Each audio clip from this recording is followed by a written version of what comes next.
Blumund didn't gamble with dice. It gambled with time. By the moment Mjöllmile left King Doram's audience chamber, the truth was already waiting for him. Quiet, organized, and far more dangerous than desperation. Viscount Veriard didn't brief him like a man explaining policy. He spoke like someone confessing inevitability. Agriculture wasn't being neglected. It was being abandoned. Food wasn't scarce. It was being measured, calculated, rationed with surgical calm. Education wasn't cultural pride, it was doctrine. Espionage wasn't paranoia, it was infrastructure. Bureaucrats weren't paper pushers, they were weapons being sharpened.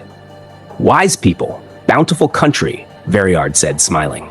Mjöllmile understood instantly. Blumund wasn't preparing for survival. It had already crossed the point of no return. You only burn bridges when you're certain there's land on the other side. So he responded the only way a merchant who smells destiny can. He didn't pitch Tempest as an ally. He laid out a future that demanded cooperation.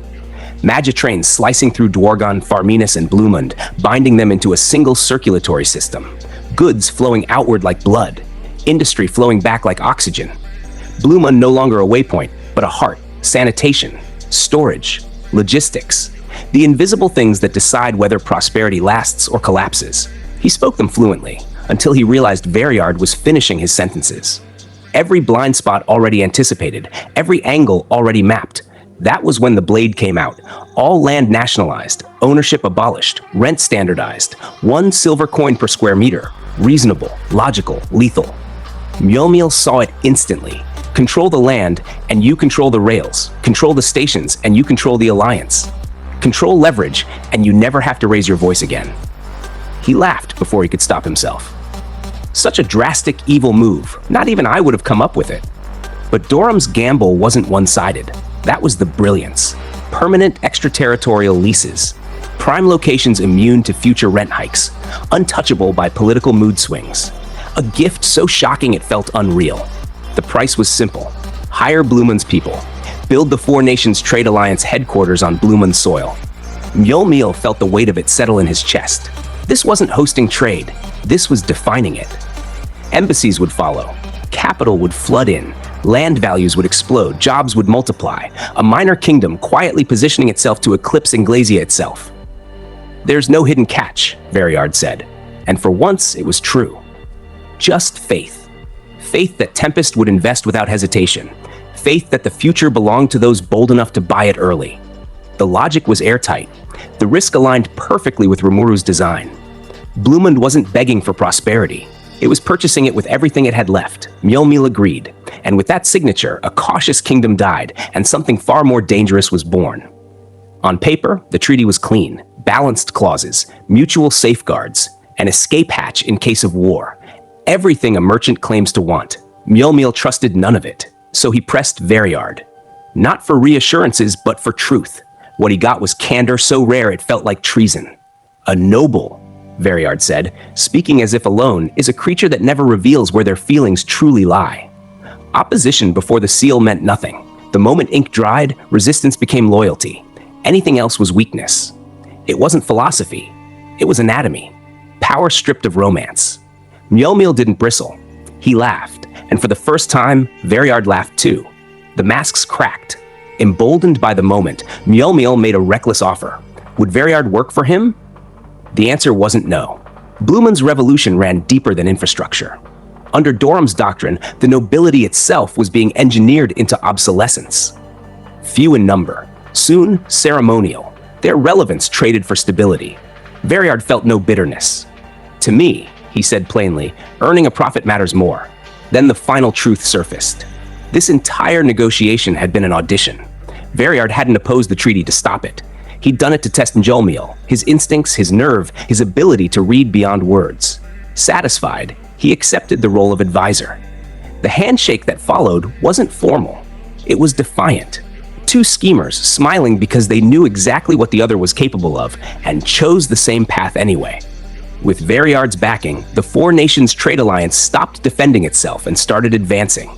And that road led straight to Inglesia.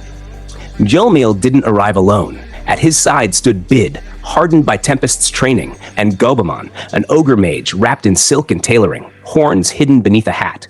A living legend disguised as a gentleman, power masked as civility. exactly what the moment demanded. Still, the danger felt real. This wasn't a battlefield. It was worse. A hall where the world was ruled by coin, rumor, and leverage. The whispers didn't wait for him to speak. Accusations of cruelty, insinuations of favoritism, backhanded praise for his ties to Tempest. Some dismissed him as an upstart. Others warned, quietly, not to underestimate a man standing at the center of a demon lord's economy. They spoke loudly on purpose. This was the test before the test.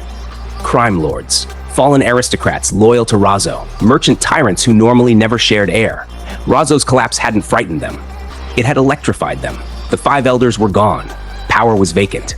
And many had already decided if Mjöllmile faltered, they would take his place. Tempest's name carried weight. Military dominance, Testaross's grip on the council, a demon lord who decided winners and losers. But reputation alone doesn't survive rooms like this. If he's talentless, someone said, not bothering to whisper, we can step right in. Mjöllmile heard every word, and instead of shrinking, he felt alive. This was his element. Knives hidden behind smiles. Ambition laid bare, predators testing for weakness. He straightened his suit, steadied his breath. He would not blink first. Then Alecchio stepped forward, leather armor in a hall of silk, Don Gabbana's bodyguard, a retired A-rank adventurer whose crimes were erased by usefulness. Violence wearing permission. No one intervened. They never do when cruelty entertains. Alecchio chose Mjöllmile publicly, deliberately, to humiliate him. Backing down would end everything. So Mjöllmile stood firm. I happen to be director of the Four Nations Trade Alliance, he said, voice steady despite the storm in his chest. So would you mind promptly leaving my sight? The air turned murderous. Alecchio answered with motion. Gobamon moved first. Bud was thrown aside like baggage. The punch still landed. It tore flesh. Bud's ear hit the floor before the sound did. That was the moment restraint ended. Gobamon stepped forward, not as a servant, but as a wall. Calm, furious, absolute. This wasn't a fight. It was intent colliding. Honor against cruelty, control against instinct. The room felt it. Even the merchants understood something irreversible was about to happen. And then Don Gabbana entered, at precisely the wrong moment, or perhaps the perfect one. Because some traps only close when the prey believes they've already won.